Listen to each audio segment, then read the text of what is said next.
Hello and welcome to RUAC. My name is Pastor Jon Niketh, and I serve at First Lutheran Church in Lynn and Wyoming Square. And I'm joined today by my colleagues who will introduce themselves in just a moment. But welcome to RUAC, which is a Hebrew word meaning spirit or breath of God. But for our purposes, it's also an acronym meaning religious understanding and community harmony. And it's our hope that through our discussion today, we, by engaging our different religious traditions with a contemporary issue, will come to a greater understanding and hopefully serve you, our viewers, in your own walk of faith. Would you have my colleagues please introduce themselves? My name is Father Brian Flynn. I'm the pastor of the Lynn Catholic Collaborative of St. Mary's and Sacred Heart here in Lynn. And I am Rabbi Margie Klein Ronkin, and I work with the Essex County Community Organization, or ECHO, and I'm the rabbi of Congregation Sha'arei Shalom. Great to have you both here today. Our topic today is a serious one, and it is depression. Depression is one of those things that affects a lot more people than we perhaps always realize. Even though it's 2018, there is still sometimes in certain circles a certain stigma around mental illness in general, but people suffering from depression. And so sometimes it's something that people suffer from in silence, whether it's the person themselves or a family member who is struggling. And so we wanted to take some time to unpack this today and to think about what do we say depression, what are we talking about from a clinical standpoint, but what also, how do we help those who are struggling, and what do our various faith traditions have to say about people who are suffering in body, mind, and spirit. I'm not a psychologist, and none of us are, but I think it's important that when we talk about depression, we are talking not just about somebody who is having a bad day or somebody who is even necessarily just going through a tough time in life. I know that sometimes you'll hear people say something like, "Oh, just cheer up. Why don't you just go outside, take a walk, listen to some positive music, have a night out, snap out of it," kind of stuff. That may which may work in some circumstances if you just had a bad day at work, if you getting over a breakup or something, you may be able to handle that stress just by doing something out of your normal rhythm. But when we're talking about depression, we're talking about something that's more debilitating and more long-term, that it's either deriving from something acute, meaning especially devastating, something that's happening in your life, or maybe even a chemical imbalance in the brain, which may be an ongoing thing and not the sort of thing that people can just sort of snap themselves out of. When you encounter depression in your congregations, do you find that people have that understanding, or do you still sort of hear a sort of frustration like, "Oh, why don't they just get themselves together?" I would think, as you were giving kind of that surface definition of what people might think it is, I think we still deal with a lot of that. With depression, just kind of many thinking of it's just being kind of a sadness. And you don't have to be sad. You can, like you say, just cheer up or get over it, or almost like, well, tomorrow when you wake up, things will be better, and not recognizing that, again, it can result of a tragic occurrence in life, or it can be that chemical imbalance, as you said, but really often not being looked upon in a serious way. It's kind of this "you'll get over it" type of thing. And I think even, as a pastor who is dealing with some cases, there can be those times that even I'm wondering, is this real depression, or is this something that somebody can get over? It isn't, like you say, is it just that bad day or that bad week or something that's happened in their lives that they just need that counseling to help raise them up, not necessarily that long-term clinical, deep, dark place that we might call depression. Yeah, I feel like there's still a lot of stigma around mental illness and depression. I have so often congregants will say, like, I just try to keep a positive attitude, or, you know, I just say if you're having a hard day, just buck up.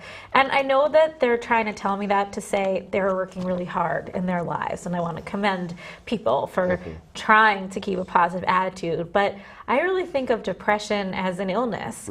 And it's, you know, if someone has cancer, you don't say, like, just stop having cancer today. Like, that would seem crazy. You might say, do everything that you can to overcome your illness. But I think something that often people overlook is that even though emotions, like, they seem related to the types of things we have choices about, we really don't have choices about our emotions. We have choices about what we choose to put our attention on.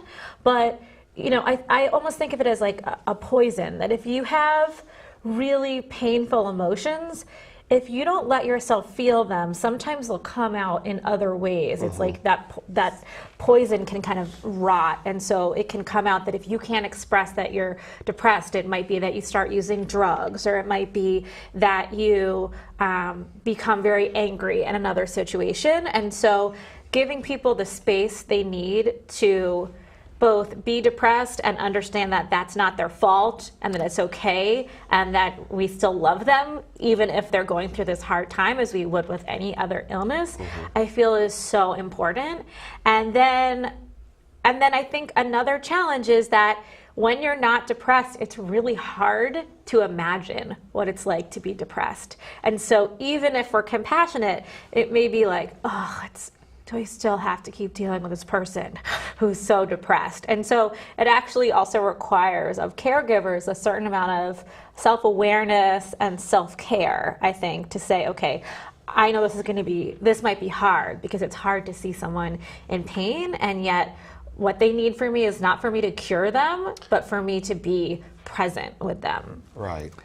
I think, I just think the stigma part is so important too, because just that admitting that I may have the depression.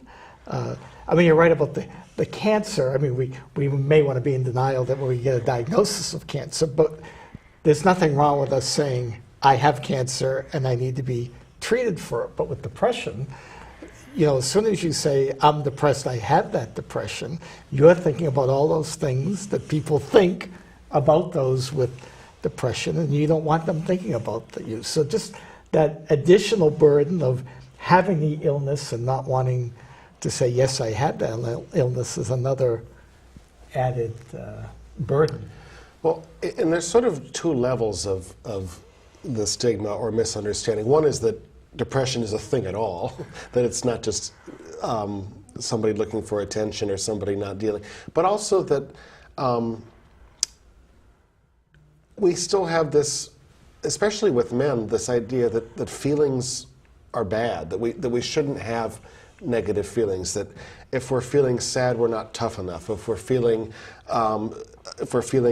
angry, we're not loving enough. That we judge our feelings, and rather than, which is different than actions, you know, as you were saying, but a reluctance to reach out and share what we're really feeling, lest we appear weak or not manly enough, or not even maybe not faithful enough. There are times when the language of faith can be misused for all types of illnesses, but particularly I think with mental illness, that, well, if you really trusted God, you would see things differently. If you really believed, then how could you be so sad? But when you look at all the blessings that you've received, count your blessings.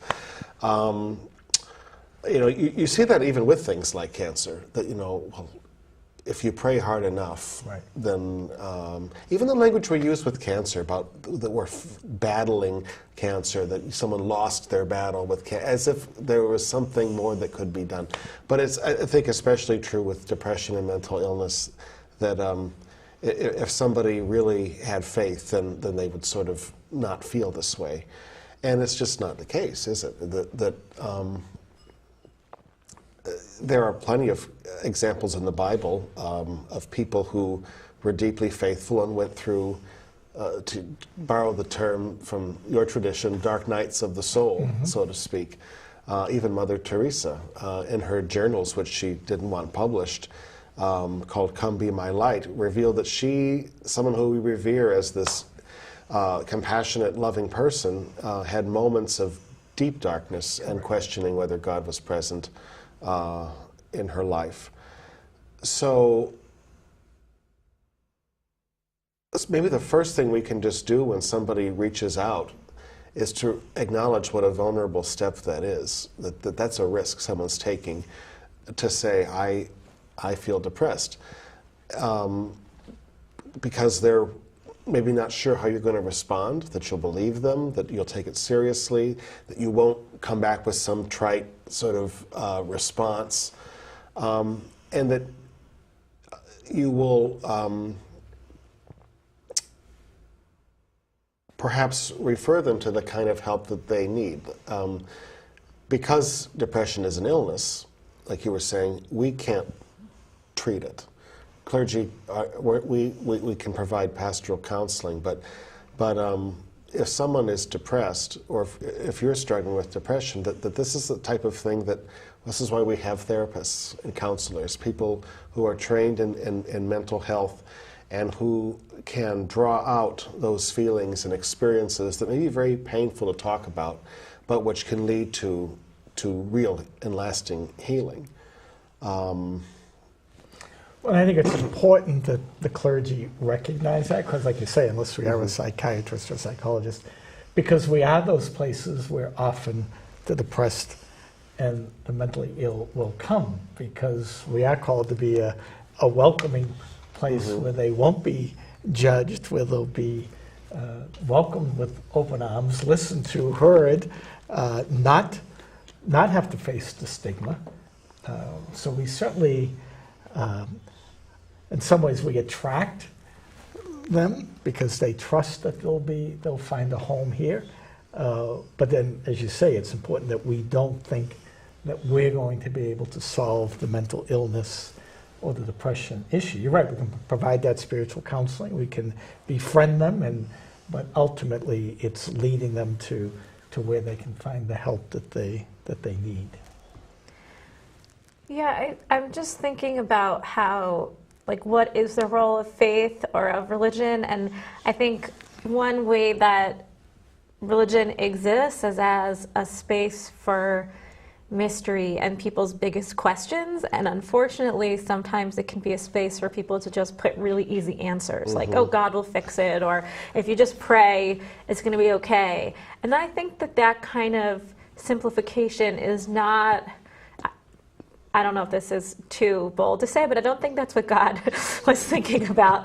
And I don't think that reflects the complexity of God's world. And just thinking about verses from the Psalms, like God is near to the brokenhearted, or God is the healer of broken hearts. And there are many Jewish sayings. There's one saying that says, you can only pray in a whole way if you're praying from a broken heart. And there's a sense that if you're actually looking at the world, you would notice that the world is very broken. And that doesn't mean that you fall into a clinical depression, but that there's really a lot of pain out there. And so in some way, what prayer is about is being very honest about how far the world as it is from the world as we want it to be, or our vision of God's kingdom on earth. And so being able to say, of course some of us are going to be broken because the world is really painful. To me, that actually feels like an important religious message. That's like, God is not just there to fix everything, but God is also there to be with us. Another psalm is often translated as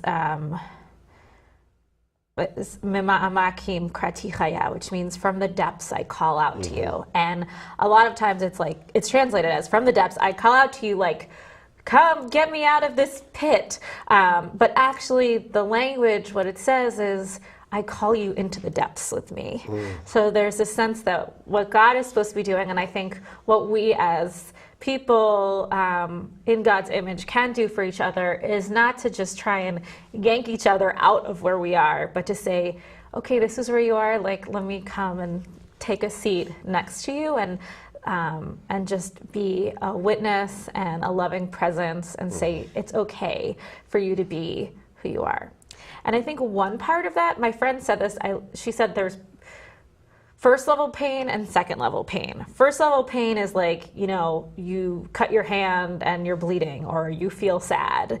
And second level pain is where you say, I shouldn't feel sad, but I do feel sad. And I feel sad that I feel sad, or I shouldn't have cut my hand. And so then there's a whole level or multiple levels of emotional judgment that can kind of create this atomic reaction of feeling worse and worse and worse. And so I think the more we can say, okay, sweetie, you're in pain, like the voice of a mother saying, like, I love you and you're crying and I'm going to hug you, that to me is one of the most comforting and supportive things we can do.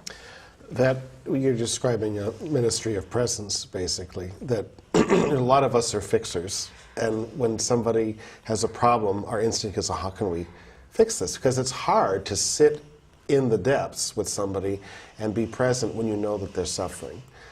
And yet, perhaps the greatest gift you can give them is to allow them to have that space and to really feel the feelings and to not judge their feelings. And I'm trying to think how we do that in sort of our liturgies and in our communal gatherings, how we create space. It's some folks come to church at least to be uplifted, and they get depressed when we read psalms or sing hymns, or even sometimes read scripture passages. This Sunday is "Take up your cross and follow me," that sort of acknowledge that the world is broken and that there's pain and suffering. This, last week was Ash Wednesday, which is one of my favorite liturgies of the year because it acknowledges our mortality. But not just the fact that we're going to die, sort of the mortality of everything, that we participate in the brokenness of the world through our actions and inactions. And it's rare that we say that out loud and so completely as we do on Ash Wednesday, and to actually physically mark the sign of that on our bodies. But do you find that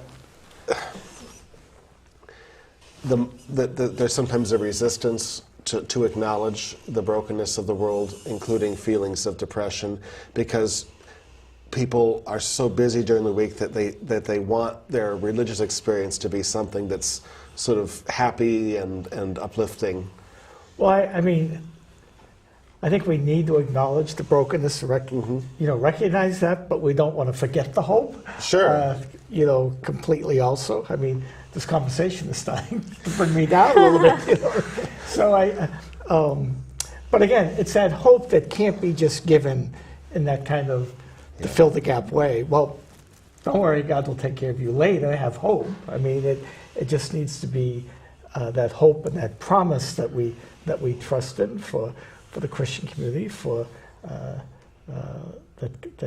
Christ, the victory He won for us. I think so. We have to rely on that hope, and I think we have to.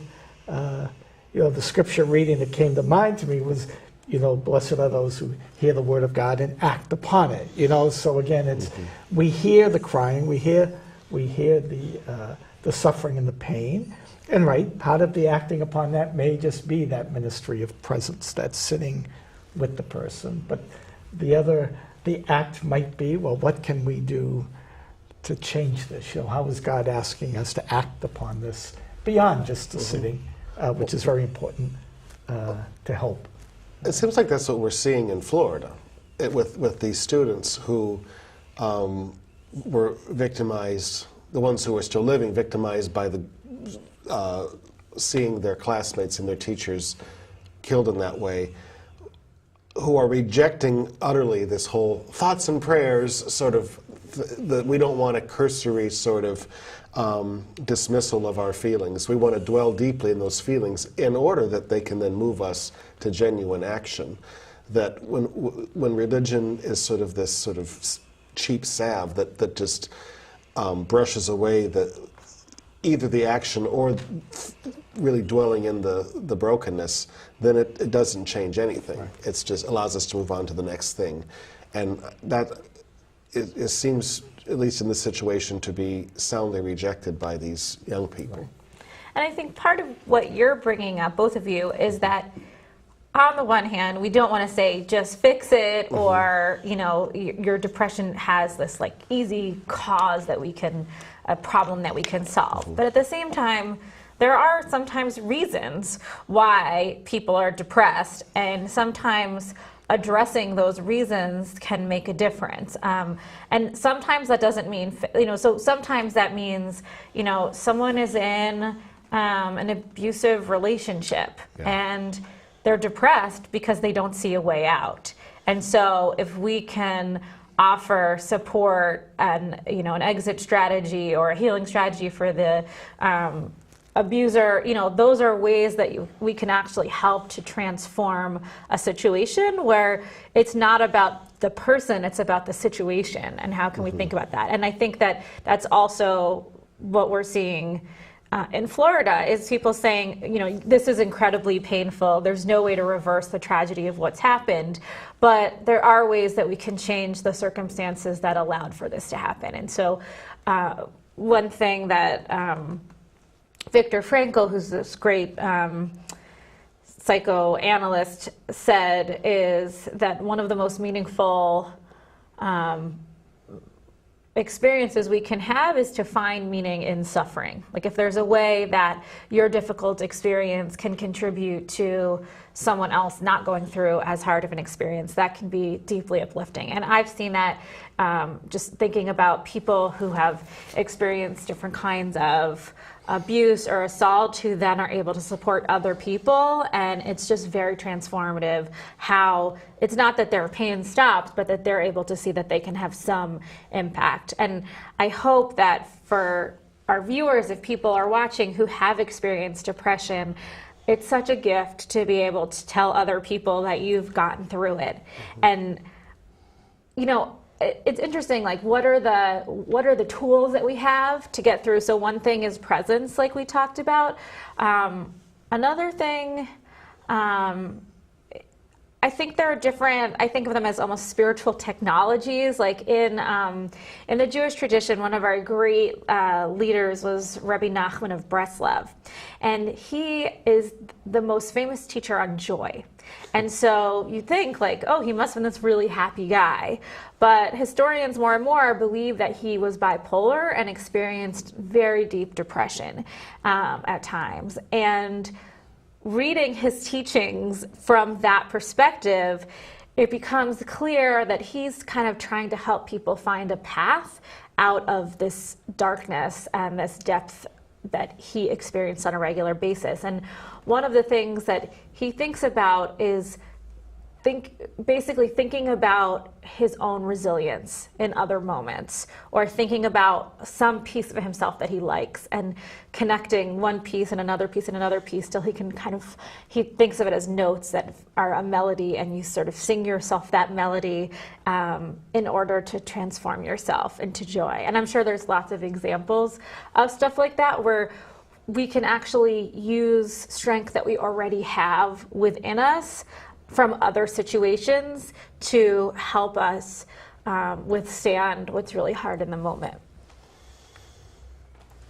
I think the other interesting piece of the Florida example and how it can compare to the depression is there are many in our society who, again, it's almost like that stigma in a sense, like let's not talk about the issue in Florida. Let's just, it will pass almost. And as the students persevere in their drive and know we're not going to let this pass, it's almost that person who would be saying, if someone says, well, cheer up, you'll be better tomorrow, or that type of thing, just that person recognizing, no, we need to do something, or I need to do something, or I need help in order to make a difference in my life. And I think that's, there are many in our society that would just want Florida to go away, and hoping that a week from now or a month from now, nobody is even thinking about it again. Putting it under the rug, just like we treat depression sometimes. Well, one thing that I think is one of the paralyzing, excuse me, aspects of being depressed is not being able to envision a different future for yourself, where and that's also what leads to self-harm and suicide sometimes, that either because of circumstances or because of just the illness itself, you're unable to see any different outcome for your life other than what you see in the moment. It seems like things will never change, what you're feeling will never change, your circumstances will never change, and that's crushing. That's, people say they can't get out of bed and face the day. If you can't envision anything, any of your pain going away or a different outcome, then that's very understandable. And when you brush away either the circumstances or the pain, that's not helping the person to deal with it. It's minimizing it, and it's cheap rather than actually helping them either through changing the circumstances or treating the illness with therapy and medication to be able to see that life could be different. That this isn't the last chapter of my life. The book isn't written for me, but that I could be happy again.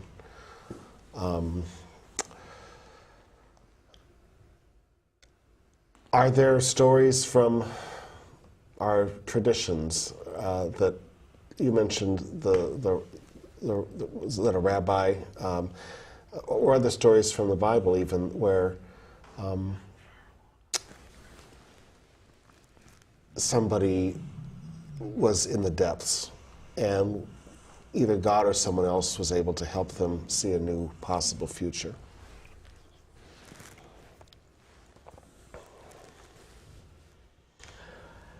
Well, I just thinking about in the Gospels, the man at the well who could never who could never get healed. Everybody would run by him and not seek to help him when the water stirred up. And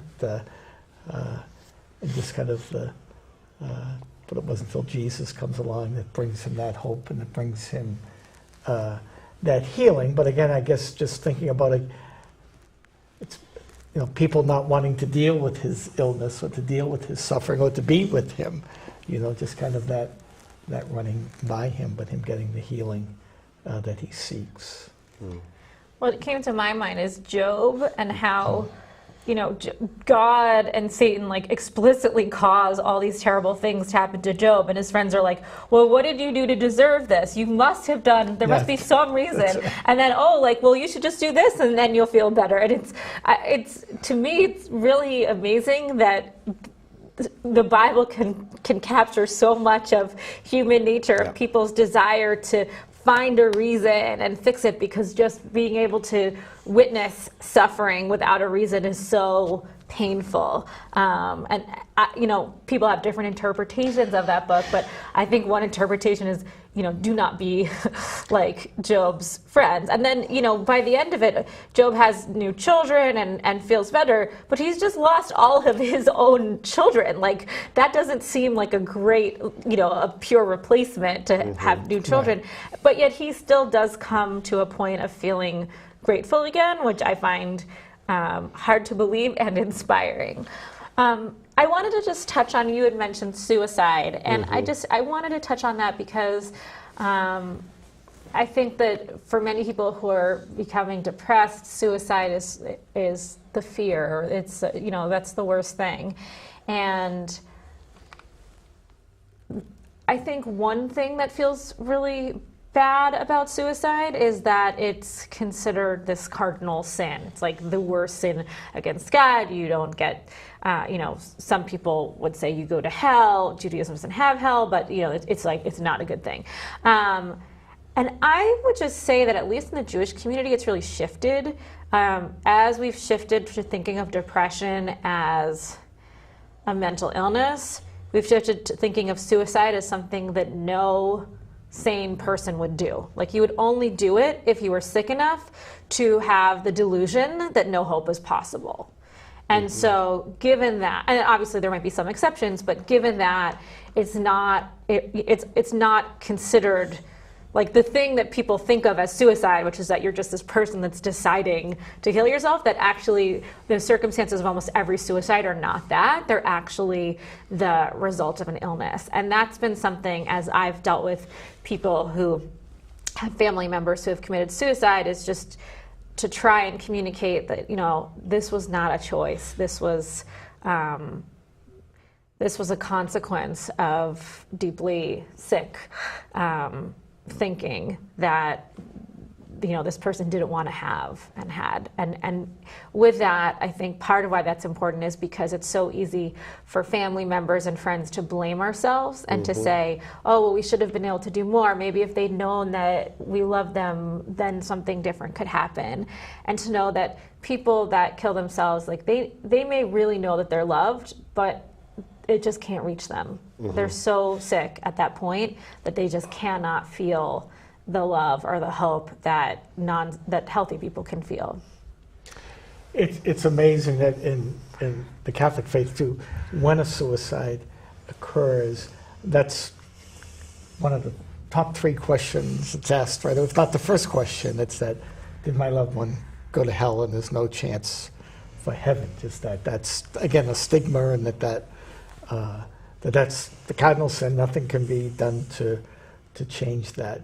But it is now the same approach to it, that, you know, someone who commits suicide, maybe we didn't see it, but there is definitely some imbalance that caused them, or that they made this choice, because again, it's no person without some form of a challenge would sit there and choose to kill themselves. I mean, there is something there that's leading them to that they wouldn't be blamed for or held accountable for. Well, one of the myths of suicide is that it is this very logical, deliberate decision that's made when actually people are waffling often back and forth until the very moment. And it's a factor of whether they have the means and whether they have, you know, this is people that have I'll just say it, a gun in the home are 5 times more likely to, you know, die by suicide. A gun is 83% of the time used against the owner rather than against some assailant. You know, so, but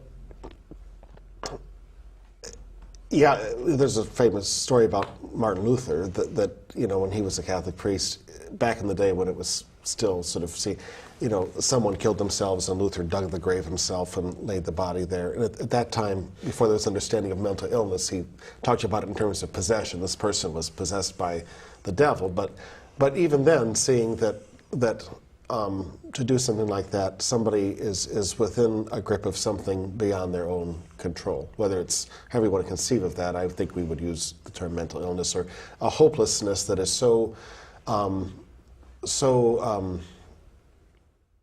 debilitating that the person can't see any other, even though there are other options, sees them all as intolerable. So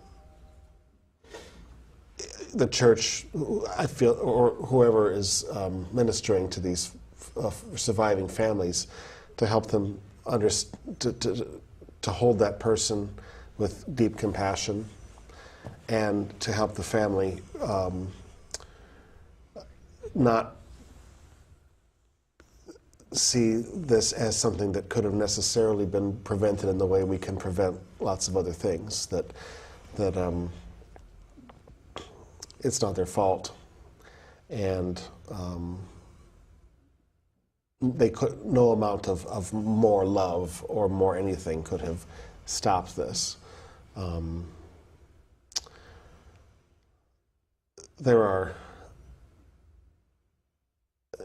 It disturbs me that the rate of suicide is going up around younger people, that I believe it's the second leading cause of death among, or it's in the top 5 at least of 14 to 24 or something. And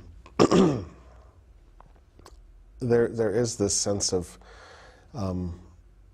feeling lost or hopeless among young people today, and I don't know what we do about that, but do you notice young people in your communities talking about it? Does it come up in youth group settings or in confirmation, or somebody's been affected by it? Yeah, I mean, I think definitely in the school, where we try to be aware of it, and there is talk of it. And of course, the other thing is with social media. It's often that you hear somebody's posting something on Facebook that starts to cause alarm. So I think you're right. It's definitely the conversation or the fear about what young people and what's leading them to even talk about it. And I don't mean talking about it in a positive way. I mean talking about it, my life's not worth living, or things like that is quite alarming. And again, as their pastor, trying to bring them that hope, trying to get them to find that help that they need, trying to help them to recognize that I don't have the answer. I think that's a very uncomfortable place. They come looking for an answer, and like you say, it's a very challenging thing for us to provide them, hopefully leading them to the right place. But yes, among young people, it's very concerning. Yeah, I think in my congregation, I talk about mental illness quite a bit. Not necessarily as mental illness. Sometimes I talk about actual mental illness, but a lot of times I just talk about like people going through hard times and having hard emotions, and how important it is for us not to try and fix each other, but be there for each other. And I think partly because that's my orientation, or maybe just because it happens, but a number of people have come forward and said that their children are really struggling. I have one kid now who's really struggling with depression, and it's a challenge to figure out how much to ask of her, like how much just be like, okay, you're depressed, just don't worry about anything, like you have no responsibility, just go be depressed, you'll be okay, versus be like, no, you're a part of the fabric of this congregation, we expect things of you because we want her to feel part of things, and that feels like a challenge. It feels like, I think the question of like what is going on that so many young people feel like they would want to take their lives, like why would there be that level of hopelessness?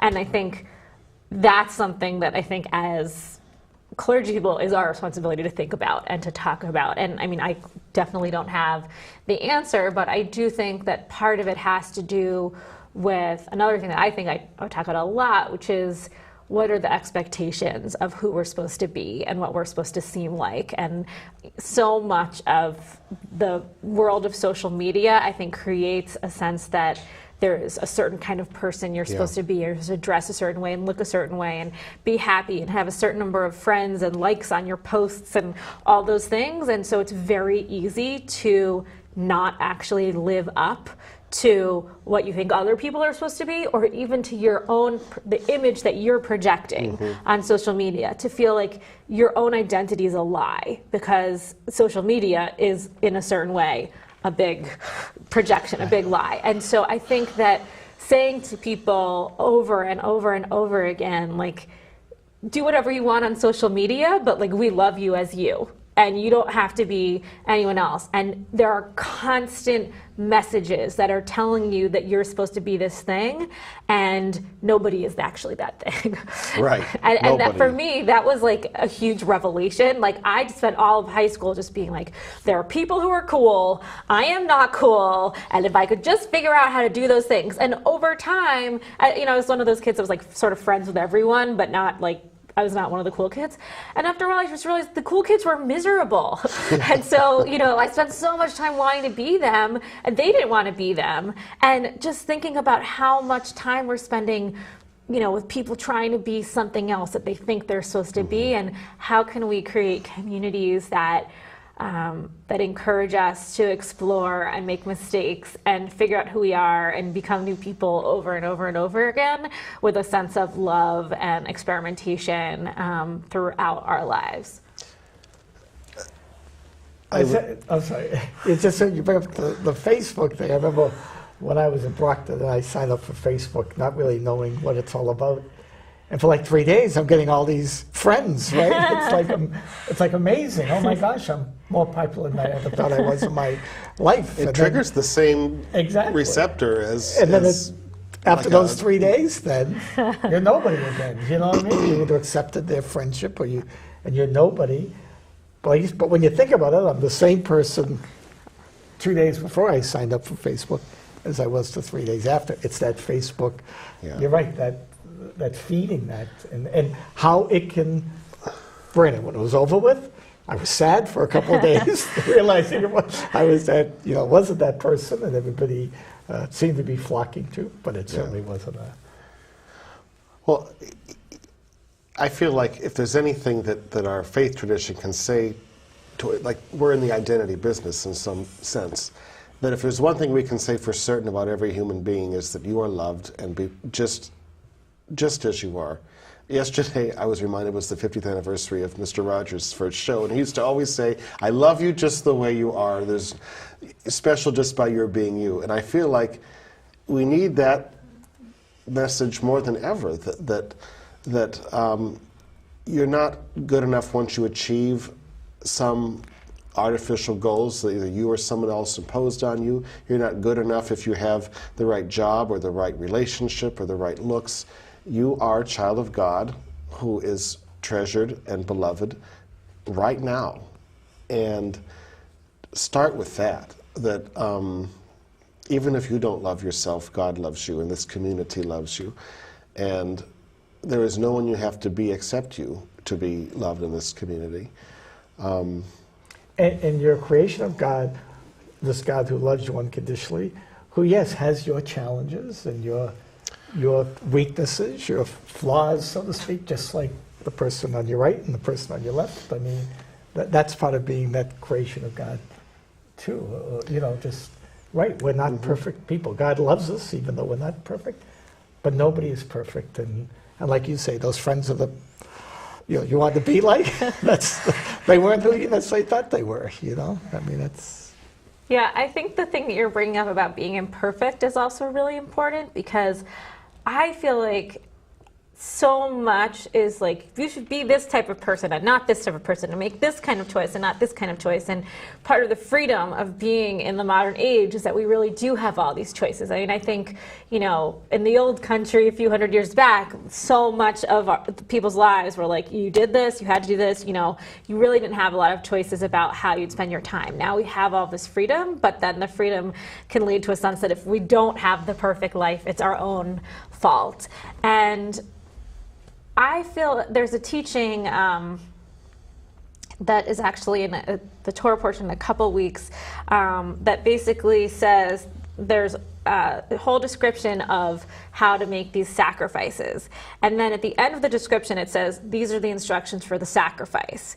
And then it tells about after the sacrifice, at the end of the night, how some of the Levites would go and take all the ashes that were left and bring them out to the side of the camp.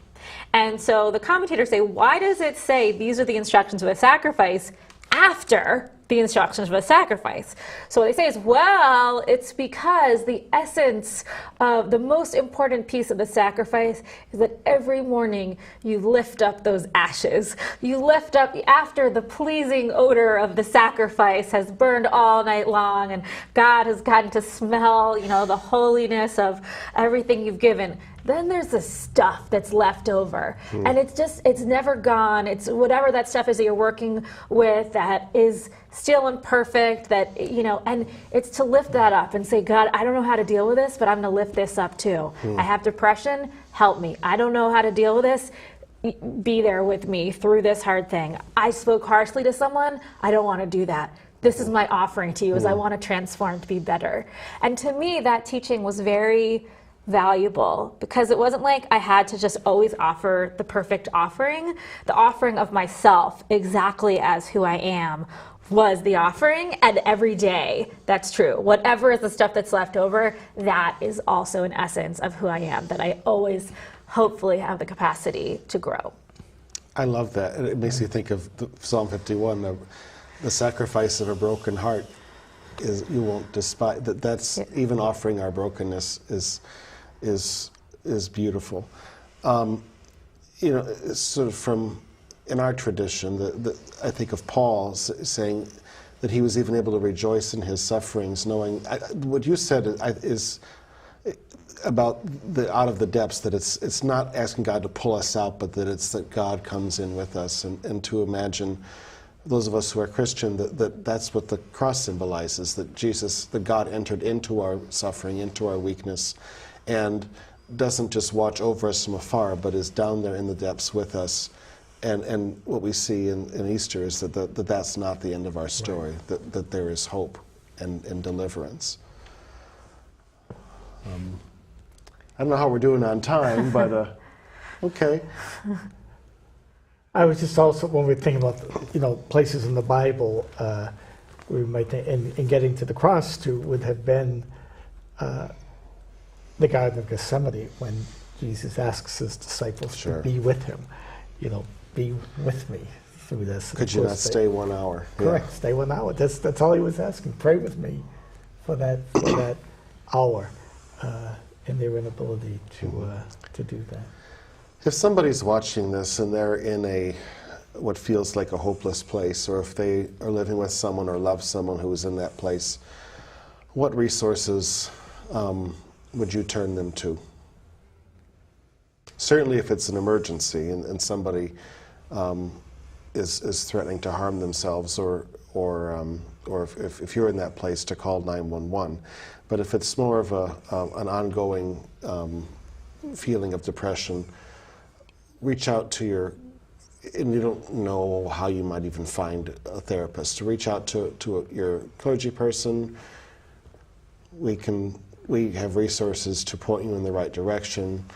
Most insurances cover counseling for depression.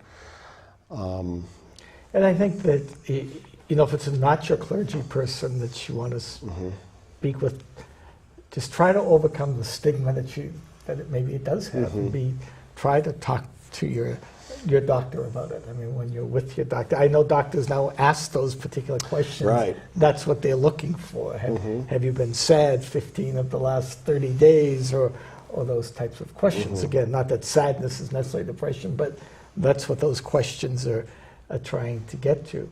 I mean, I think the other thing, and again, it's not a cure for depression or mental illness, but to be in contact with other people, just I think, I was telling John before we began that, we're looking at maybe having to have assisted living for my mother, and I was calling around, and they said, well, there are no private rooms at the place this one place runs. We have them all in double rooms. They have their own, they share a living space, a kitchenette, and a bathroom. Now they have their own bedrooms. But we don't want people in their rooms alone. We don't want people in single apartments. And they just say it makes such a big difference in the community that's there. And I imagine, like I said, it's an illness, so I'm not saying it can prevent the illness, but it's certainly to be in contact with people and is so important, I think, too. Yeah, I just wanted to add, in terms of resources, almost every community has a number of community health centers and community mental health centers, and those places they're often called triage people or intake people, and they will very confidentially listen to what's going on and help you find the right person. And I think, unfortunately, because of that stigma, sometimes we want to seem really put together before our clergy person or our doctor, and so finding a neutral, if that can be the first step, to find a neutral person that you can tell this is what's going on, and then they can help you. I know I helped someone, unfortunately remember the specifics, but I can get them if someone needs it, that there's a hotline in Massachusetts that actually helps you find, confidentially helps you find the right therapist if you're on Mass Health or Medicaid or Medicare, because a lot of times you just get this huge list of providers, and how are you supposed to know who's the right person? And so there are services out there that can help you find the right person.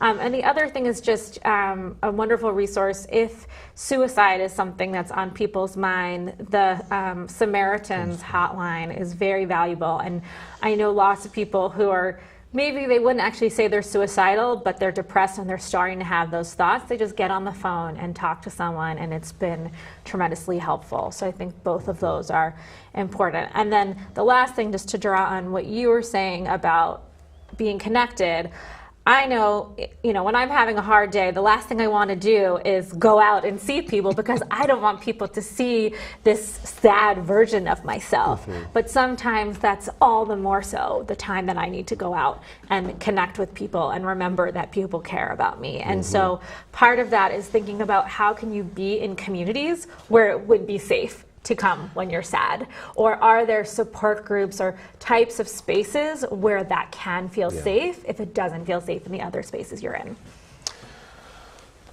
Well, I want to thank you for joining us today. Thank you to my colleagues. Hopefully our communities can be those kind of safe places for people, and all of you watching, to know that you are valuable and loved just the way you are, and to know that that is a promise. So God bless you, and we'll see you next time.